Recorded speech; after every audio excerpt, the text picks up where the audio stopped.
चलिए देखिए, आज हम लोग ये पढ़ेंगे movement along the supply curve and shift in supply curve, जिसको हम लोग चेंज इन क्वांटिटी सप्लाइड के नाम से जानते हैं और चेंज इन सप्लाई दोनों में बड़ा अंतर है। Change in quantity supplied and supply, यहाँ पर आप क्यूएस बोलेंगे और यहाँ केवल सप्लाई। तो अगर आपसे कोई पूछे what is the difference between change in quant supply and change in quant supply and change in supply, अलग अलग चीज है या एक है, एकदम आपको तुरंत फटाक से दिमाग में वो डिमांड चैप्टर याद आ जाना चाहिए। कुछ डिमांड में भी यही पढ़ा था, बिल्कुल यही था, सेम टू सेम वही चीज है। मूवमेंट अलोंग द कर्व जो बनेगा वो आपका क्वांटिटी सप्लाई में बनेगा, और जो चेंज इन सप्लाई होगा वो शिफ्ट इन सप्लाई कर्व होगा। इसलिए दो पार्ट निकल कर सामने आते हैं, एक चेंज इन क्वांटिटी सप्लाई और एक निकलकर सामने आता है change in supply. Change in supply के रिजल्ट होंगे इंक्रीज इन सप्लाई और decrease in supply. Change in supply के जो पार्ट है वो increase in decrease in supply है, लेकिन चेंज इन क्वांट सप्लाई के जो पार्ट है वो extension in supply and contraction in supply. Sir what is the difference between extension and increase? दोनों एक ही मतलब होता है, एक्सटेंशन मतलब भी बढ़ना, इंक्रीज मतलब भी बढ़ना, कॉन्ट्रैक्शन मतलब भी घटना, डिक्रीज मतलब, लेकिन अंतर है अगर प्राइस में चेंज होने की वजह से, और ध्यान से सुनेगा, अगर खुद की कमोडिटी की प्राइस में चेंज होने की वजह से सप्लाई बढ़ या घट जाती है तो उसको एक्सटेंशन एंड कॉन्ट्रैक्शन कहा जाता है। और प्राइस को छोड़कर बाकी किसी फैक्टर की वजह से अगर सप्लाई बढ़ती और घटती है तो उसको एक्सटेंशन कॉन्ट्रैक्शन नहीं, उसको increase in supply decrease in supply. मतलब एक्सटेंशन एंड कॉन्ट्रैक्शन जो रिजल्ट है ये due to price of commodity होता है, ड्यू टू चेंज इन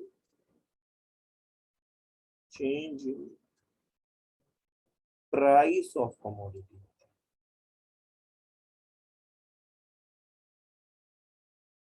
और ये वाला जो होता है due to change in other than price, price के अलावा अन्य किसी चेंज की वजह से अगर डिमांड बढ़ या घट जाती, अदर देन प्राइस, प्राइस के अलावा, जैसे टैक्स में चेंज आया, टैक्स रेट में चेंज आया, इनपुट प्राइसेस बढ़ गई, नंबर ऑफ फर्म्स बढ़ गई, इनकी वजह से अगर सप्लाई बढ़ती है और घटती है, मतलब प्राइस कांस्टेंट रहता है। यहाँ पर जो चेंज होता है, यहाँ पर प्राइस जो है, प्राइस ऑफ कमोडिटी जो होगा वो कांस्टेंट होगा, price of commodity should be constant. यहाँ पर वो क्या होगा, कांस्टेंट रहेगा, और वहां ऐसा नहीं होगा, वहां पर अदर थिंग कांस्टेंट होगा, other thing constant, other thing constant हो गया। यहाँ जो चेंज आएगा वो प्राइस में आएगा। मतलब कि अगर प्राइस, लॉ ऑफ सप्लाई क्या कहता है, प्राइस बढ़ने पर सप्लाई बढ़ती है, प्राइस घटने पर सप्लाई घटती है। तो अगर प्राइस बढ़ी है उसकी वजह से जो सप्लाई बढ़ती है उसे एक्सटेंशन बोलते हैं, और अगर प्राइस घटी है और उसकी वजह से सप्लाई जो घटती है उसे कॉन्ट्रैक्शन बोलते हैं। ये रिजल्ट होता है इसका बेसिकली, प्राइस बढ़ने पर सप्लाई बढ़ना, प्राइस घटने पर सप्लाई घटना एक्सटेंशन कहलाता है और कॉन्ट्रैक्शन कहलाता है। लेकिन यहाँ पर क्या है, यहाँ पर जो प्राइस है वो कांस्टेंट होगा, यहाँ पर प्राइस कांस्टेंट रहेगा, यहाँ प्राइस कांस्टेंट है, यहाँ भी प्राइस कांस्टेंट, प्राइस कांस्टेंट। तो सर क्यों इंक्रीज इन सप्लाई और डिक्रीज इन सप्लाई होता है, बता रहा हूं। तो उसके रीजन देखिए क्या है, ये रीजन बड़े पूछे जाते हैं, तो इन रीजंस को मैं अभी ब्लॉक में कर लूंगा, इनको इंपॉर्टेंट भी मार्क कर देना। देखिए ये इंपॉर्टेंट है। पहला रीजन देखिए क्यों इंक्रीज इन सप्लाई हो सकता है, जैसे इनपुट प्राइसेस, इनपुट प्राइसेस अगर रिड्यूस हो जाए, अगर इनपुट प्राइसेस कम हो जाए तो आपका प्रॉफिट मार्जिन बढ़ जाएगा और आप सप्लाई बढ़ा देंगे। समझ में आ रही? अगर ये कैलकुलेटर मार्केट में 40 रुपए में मैं बेचता हूँ, ये 100 रुपए में बेचता हूँ, इसको बनाने में अगर लागत 50 रुपए की आती है तो 50 का प्रॉफिट है। लेकिन अगर इसकी बनाने की लागत जो रॉ मटेरियल लग रहा है वो सस्ता मिलने लगे, अब वो 40 रुपए में ही मिलने लगे, तो हमको 60 का प्रॉफिट होगा, तो अपनी सप्लाई बढ़ा देंगे। तो अगर इनपुट प्राइसेस कम होती है, देखो ये प्राइस में चेंज नहीं हुआ, कैलकुलेटर की प्राइस में चेंज नहीं हुआ, ये इनपुट प्राइसेस में चेंज है। ठीक है, वहीं अगर इसका रीजन देखें, इंक्रीज इन इनपुट प्राइसेस, वहां रिड्यूस हुआ, इनपुट प्राइसेस यहाँ इंक्रीज कर। दूसरा दूसरा अगर टैक्सेशन रेट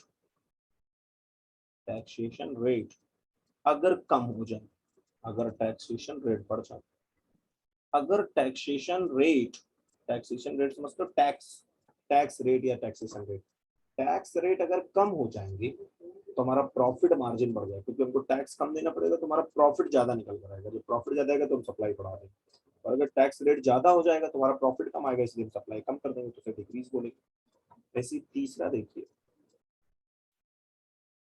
अगर आप अपग्रेडेशन ऑफ टेक्नोलॉजी करते हैं, अपग्रेडेशन ऑफ टेक्नोलॉजी करते हैं, तो अगर टेक्नोलॉजी अपग्रेड हुई, एडवांसमेंट हुई उसकी, तो भी सप्लाई ज्यादा होती है। लेकिन वहीं डिग्रेडेशन हुई तो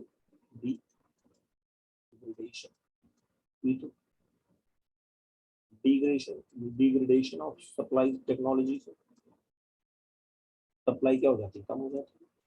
ऐसे ही चौथा देखिए, अगर number of new firms market में बढ़ जाए तो सप्लाई बढ़ जाएगी, नंबर ऑफ न्यू फर्म्स अगर कम हो जाए तो सप्लाई कम हो जाएगी। ऐसे ही पांचवा देखिए, देखिए हम चेंज प्राइस के अंदर नहीं ला रहे हैं, लेकिन इन चेंजेस की वजह से भी सप्लाई बढ़ या घट रही है। अगर इन किसी चेंज प्राइस के अलावा किसी चेंज की वजह से सप्लाई बढ़ती है तो इसको इंक्रीज, और घटती है तो डिक्रीज। ठीक है, और फ्यूचर एक्सपेक्टेशन भी एक पॉइंट होता है। फ्यूचर प्राइसेस, अगर फ्यूचर प्राइसेस कम होने की आशा है, फ्यूचर प्राइसेस अगर आगे चल के कम हो जाएंगी तो आज हमको प्रॉफिट ज्यादा दिखेगा, इसलिए हम सप्लाई बढ़ा देंगे। और अगर फ्यूचर में प्राइसेस बढ़ेंगी तो आज की सप्लाई कम हो जाएगी। ये कुछ रीजंस हैं इंक्रीज और डिक्रीज इन सप्लाई के। बेटा ये बहुत पूछा जाता है, अच्छा, इसलिए इस पर इम्पोर्टेंट के साथ साथ इसको प्रॉपर ब्लॉग में फिट करना चाहिए मुझे। मैं इसको कर रहा हूँ, ढूंढ रहा हूँ, कुछ बढ़िया लगाते हैं इस पर।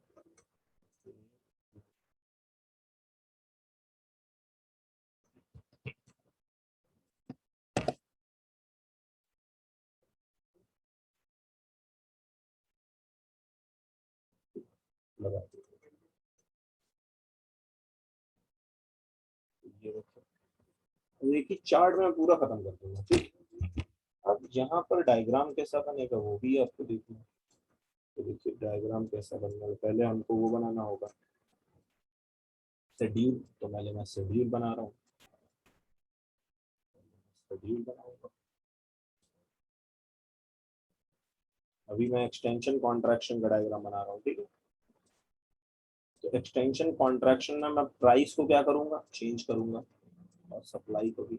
ये ध्यान रहे क्योंकि डायरेक्ट रिलेशन होता है, इसलिए उस हिसाब से बनाना। तो अगर 10 की प्राइस है, 100 की सप्लाई है, तो यूनिट्स में वो रुपीज में। और अगर 20 की प्राइस होगी तो कितने की सप्लाई होगी, 200 यूनिट। उसी तरीके से अगर 10 की 10 पर 100 की सप्लाई है, तो 5 पर कितनी होगी, 50 की सप्लाई होगी, और ठीक, आ रही बात समझ? और अगर आप इनका डायग्राम बनाएंगे तो डायग्राम कैसा बनेगा वो भी देखना है।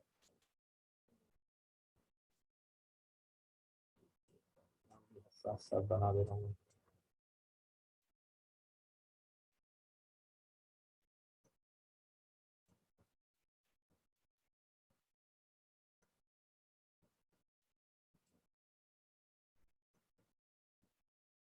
एक्सेस हो गया आपका ये।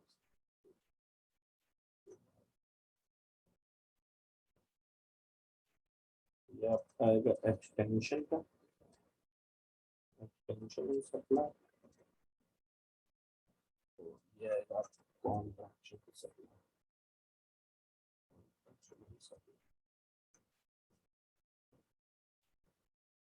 अब अगर 10 की प्राइस है और 20 हो गई, तो यहाँ पे 100 है, यहाँ पे 200 हो गई थी। 10 की प्राइस पे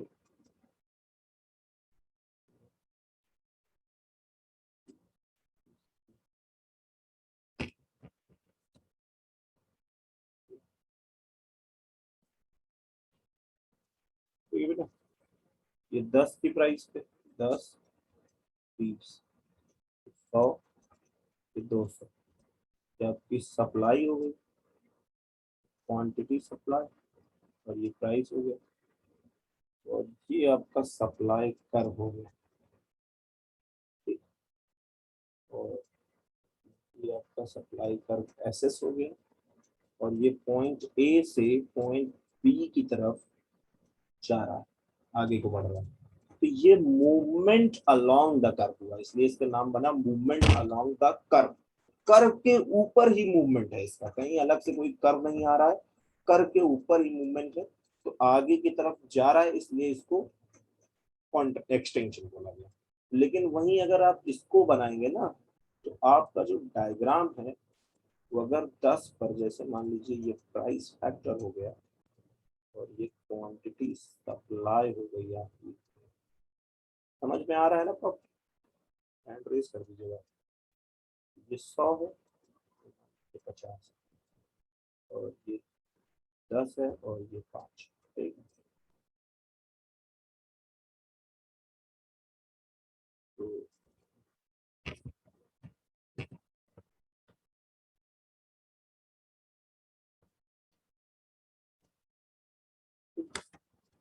अब देखिए क्या हुआ, ये आपका सप्लाई कर बदल गया, ठीक, ये आपका सप्लाई कर हो गया, और ये जो पॉइंट है पहले इस पॉइंट पर था, 10 पे इस पॉइंट पर था, मान लीजिए ये ए पॉइंट है, और 10 पे, अब 5 पे क्या हुआ, प्राइस कम हुई तो सप्लाई भी कम हुई, और यहाँ प्राइस बढ़ी, सप्लाई भी बढ़ी, यहाँ प्राइस कम हुई तो सप्लाई भी कम हुई, तो ए से बी की तरफ आ रहा है, मतलब यहाँ से यहाँ पर आ रहा है, तो ये कॉन्ट्रैक्शन हो गया, ठीक है, कॉन्ट्रैक्शन हो गई, एक्सटेंशन, इसको बोलेंगे हम लोग मूवमेंट अलोंग द कर्व, ठीक। ये पूरा सीन इधर का हो गया, और इसमें केवल एक ही रीजन है, 5-20 रीजन नहीं, बस एक्सटेंशन का एक रीजन है, प्राइस बढ़ गई, कॉन्ट्रैक्शन का एक रीजन है, प्राइस कम हो गई। क्यों? क्योंकि आपको मालूम है, यहाँ पर अगर मैं नोट लगा के लिखूं, क्योंकि आपको मालूम होना चाहिए, there is direct relationship between price and supply, supply और प्राइस के बीच डायरेक्ट रिलेशन। और अगर इंक्रीज और डिक्रीज का डायग्राम आप बनाएंगे, तो उसमें क्या होगा, आपको प्राइस को कांस्टेंट रखना होगा, प्राइस में चेंज नहीं लाना है, प्राइस में कोई चेंज नहीं लाना है, आपका प्राइस चेंज रहेगा, प्राइस कांस्टेंट रहेगा। लेकिन जो सप्लाई होगा, वो अगर भागे जा रहा है, भागे जा रहा है तो इंक्रीज, और अगर कम हुए जा रहा है, कम हुए जा रहा है तो डिक्रीज, ठीक है। तो अगर जैसे मान लीजिए आपका प्राइस है ये, और ये हो गया सप्लाई, यहाँ पॉइंट सप्लाई नहीं आएगा, यहाँ सप्लाई आएगा, तो अगर ये प्राइस है, ये सप्लाई है, तो यहाँ आप एक चीज देखेंगे कि आपका प्राइस कांस्टेंट है, प्राइस में कोई चीज नहीं है, प्राइस पहले भी 10 थी, आज भी 10, लेकिन पॉइंट सप्लाई 100 से 200 है, पॉइंट यहाँ प्राइस 10 है, यहाँ 10 है, पॉइंट सप्लाई 100 से 50 हो गई, ये यूनिट्स में है।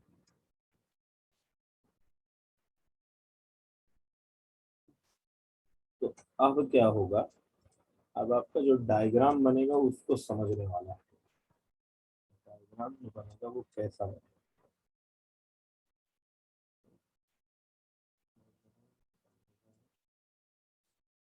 अच्छा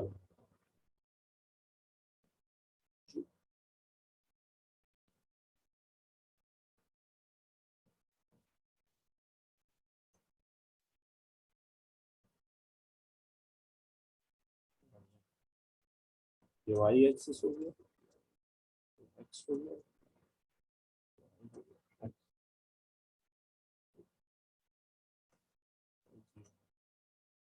तो जब आपकी अब यहाँ पर पहले पूरा मेंशन कर लें, ये प्राइस का हो गया, ये भी प्राइस का हो गया, सप्लाई का हो गया यूनिट्स में, और ये भी सप्लाई का हो गया यूनिट्स।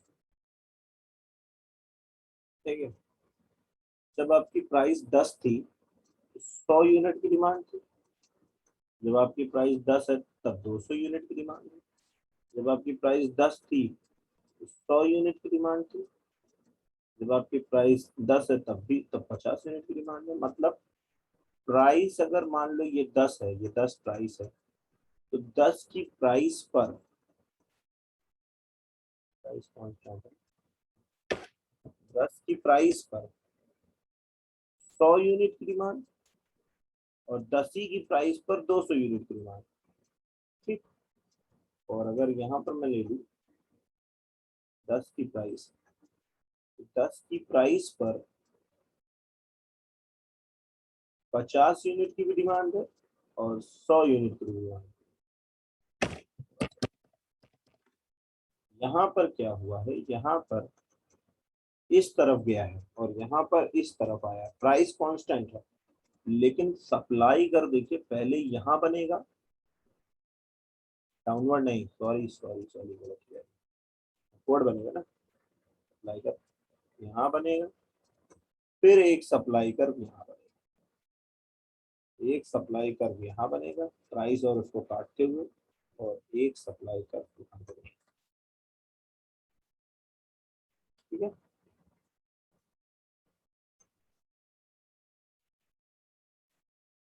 अगर ये एस एस है तो ये S1 हो गया, यहाँ से यहाँ को मूव कर रहा है, मतलब कि इस पॉइंट से, इस पर्टिकुलर पॉइंट से इस पॉइंट पर, सी पॉइंट से डी पॉइंट पर, तो ये शिफ्टिंग हो रही है सप्लाई कर्व में। सप्लाई कर्व नया सप्लाई कर्व बना रहा है, इसलिए बोलेंगे शिफ्टिंग।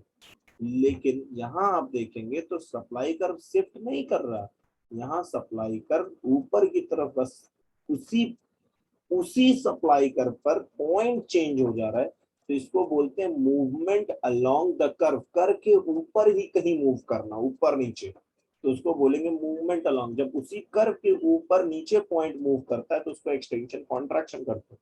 लेकिन जब शिफ्टिंग होती है, नया सप्लाई कर्व आ जाता है, तो उसको इंक्रीज, आगे की तरफ अगर सप्लाई कर्व जा रहा है तो उसको इंक्रीज, और अगर पीछे की तरफ आ रहा है, मतलब अगर इस एसएस से S1 पर आ रहा है, मतलब पीछे की तरफ आ रहा है, तो इसका मतलब, और ये पॉइंट मान लीजिए ई पॉइंट है, और ये पॉइंट मान लीजिए डी पॉइंट है, तो ई से डी ना लिखे, ई से एफ कर दो, ई से एफ की तरफ मूव कर रहा है, तो ये डिक्रीज है। तो ये किसका डायग्राम हो गया, डिक्रीज इन सप्लाई,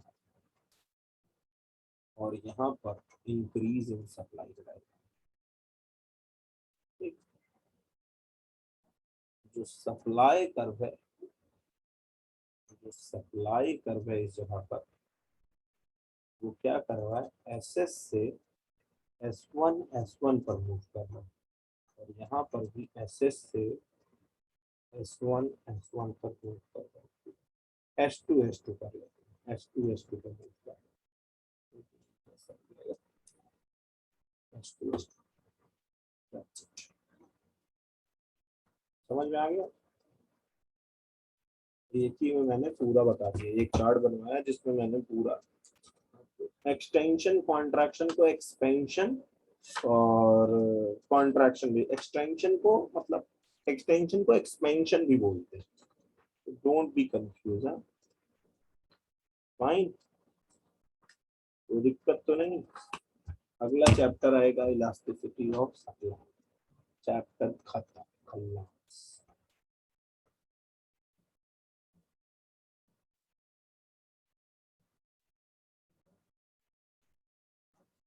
सप्लाई